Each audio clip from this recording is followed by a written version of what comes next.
If you've got those exams coming up, but you're just here wasting time not doing the work, if this is you, here's the exact step-by-step method on how to get over this procrastination. This is something that helped me get these kind of results in my A-levels and also graduate high school 1 year early. Here's the exact step-by-step method. The first thing that I need you to understand is that procrastination is not a time management issue. It is an emotional management issue. For most people, they don't actually need to manage their time better, right? Like they write these routines and their mom tells them, oh yeah, you need to manage your time better. But that doesn't help you at all, right? If you've ever experienced that, you might write yourself a routine and then you just don't follow it, right?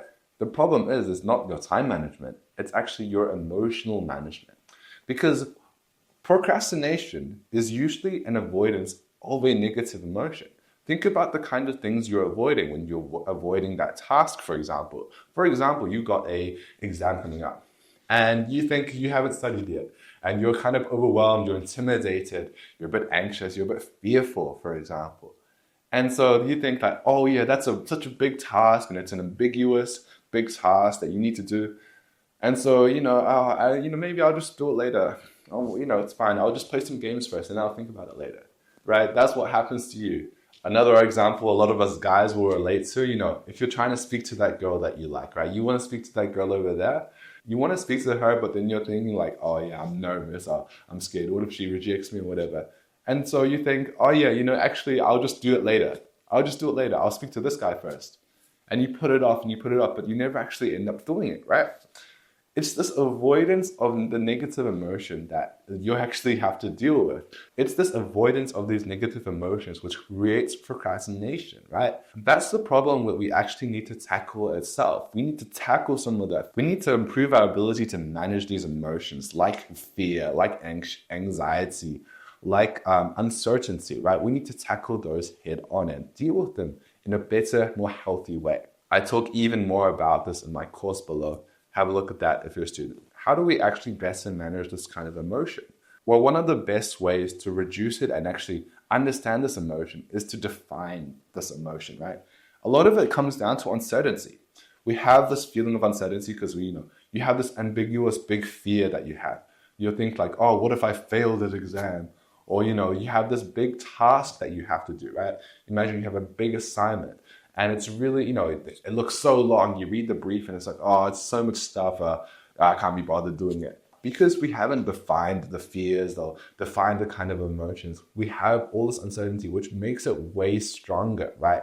Because, if you have this ambiguous fear, you're way more likely to imagine the worst case scenario. Like to talk about that example about the assignment. If you start to imagine it, if you have this ambiguous assignment, oh yeah, I need to do the assignments, then you might imagine that it's going to be really hard, that it's going to be really difficult, that you're going to spend ages doing it. Even though in reality, that's probably not even true. It just feels like a monster inside of your brain, even though it's not that. It's not true in real life, right? So we need to define the task and start to break it down step by step. What's the next thing that you need to do? What can you do right now, right? And start to look into it. And once you start to define it and piece it together, you realize it's not actually as bad as you realize. You might have this big goal about getting this A star in your A-levels, for example. And, you want to get that dream grade. That feels like such an intimidating, hard task. But in reality, if you do like 20, 30 odd past papers, you're probably going to get an A at least, right? You're probably going to do very well. It's that simple. You just need to do more past papers, do more practice, right? If you speak about it in that way, like, oh yeah, you just need to do 30 past papers. That's kind of all you need to do and you're going to get an A star. Like, that becomes pretty simple, right? It becomes a lot easier and more definable to do, right? You read the brief and you read the instructions of the assignment and you realize, oh yeah, I just need to do that stuff. That's not that hard, right? All I need to do is I just need to walk over to that girl. It's not that hard, right? I just need to say hi, right? It's not actually as hard as you imagined, right? Break it down into smaller steps that we can easily do and start to think, what can I do right now? What's the next step that I could do? Instead of having to do this 2-hour-long past paper, maybe I could just download the past paper. Maybe I could just print it out. I could just put it on my desk and maybe I could just look at it, right? Simple as that. I could prepare my desk so that I can set up the pens and whatever, right? I could maybe even just look at the first question and try to start it, right? And You could just do that simple thing. You don't have to do the entire task. You don't have to spend hours on it. You could just do a little bit, do a little start, right? And that will help set the momentum for you to keep going, right? Procrastination is kind of funny because it's like, you imagine it's going to be so hard, but it's really not, right? It's just a monster inside of your brain, right? It's like, it's so intimidating. It's so intimidating, but in real life, it's not actually that bad. Once you set the ball rolling, you realize it's not as bad as you think it is, right?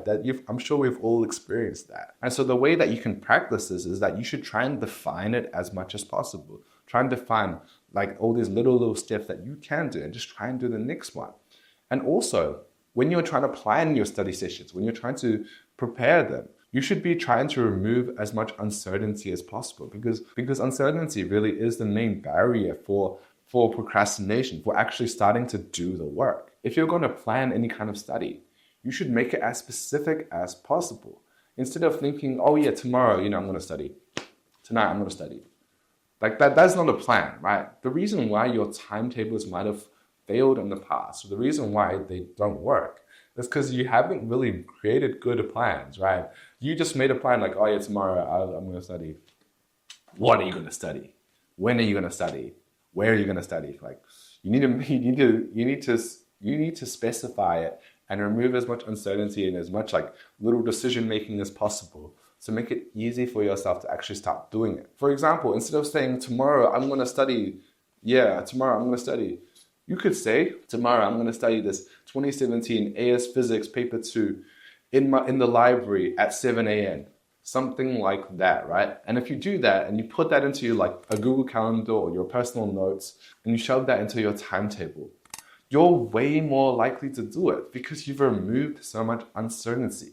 That's the way that you overcome this kind of procrastination, is you create a specific plan. You create a specific plan.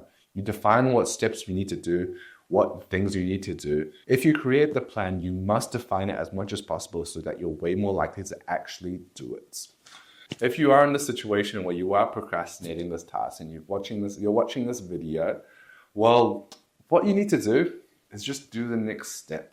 Do the next step. If you implement some of this advice and just do the next step, remove as much uncertainty as possible, I'm sure you're going to overcome procrastination so much more than before. The most important thing for procrastination is just to do the next step. What's the next step that you could do? If you've got something that you need to do right now, open up that book, download the paper, write out one sentence. Just make a start. Get the ball rolling so it's easy for you to keep going. Make a start, okay? If you're an A-level or IGCSE student and you want some extra help, I can help you even more than this video helped you. Have a look at the top link in the description below. It's going to help you even more. Thank you for watching. Just make a start and do the next step. See you later.